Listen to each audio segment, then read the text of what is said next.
Hello and welcome to today's project management video of knowledge. Today's topic is define scope. In the last video, we have collected all the requirement. We have collected business requirement, functional requirement, non-functional requirement, stakeholder requirement, solution requirements, and so many other types of requirement. Now we have requirement traceability matrix with us. In requirement traceability matrix, we have the list of all the requirement, the reason of the requirement, how they link to the project objective, how they can benefit us. Now in this process, we will filter those requirements.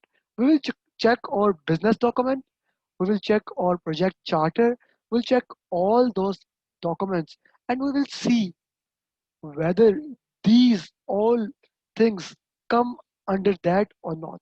But all these requirements which we have come, they do pass the scope filter test, they do pass what is written in the project charter, or these requirement does not relate to what is written in the charter.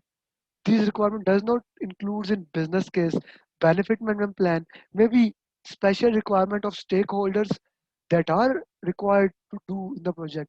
So here we see what is included, what is excluded in our project, and we develop a detailed statement from it, project scope statement. It will have acceptance criteria for which the deliverables will be produced. It will have what is included in the scope, what is excluded in the scope. So here we set the boundaries. Whatever does not pass the scope filter, we will not do it in our project. We will not build it. We will not work on it. So this is all about develop scope. So let's go on the process and let's start see what are the ITTOs and other things are moving here. Very important, we are dealing with the project scope as well as product scope. How these two scopes interlinked. For the project scope, we are only looking what we are making right now, but we have to look the quality along that domain. We have to see cost of quality. We have to see we are making a product. Will it be feasible? Will it be running? Or will it be a useless product? So we have to see it according to that nature. We define what is included and what is not included, how the deliverables will look like. We define the product scope descriptions, what is the acceptance criteria, how deliverables will be produced, what is included in the project, what is excluded, what are the assumption, what are the constraints. You only need to know this: acceptance criteria, included, excluded, assumption, constraints. That's it.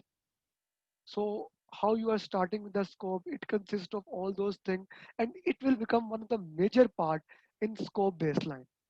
It will become three things are in the scope baseline: project scope statement, WBS dictionary. From here we get a very integral part, project scope statement.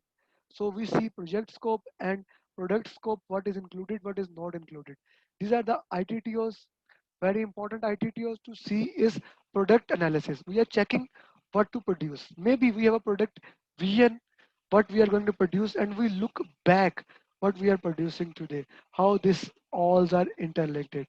What is expert judgment, alternate analysis, how we are going to take the decisions, how we are going to ensure what is included in the project, what is not included in the project, and we are producing only those things that are in the project.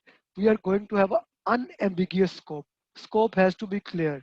We have to ensure all assumptions and constraints are analyzed and they are agreed.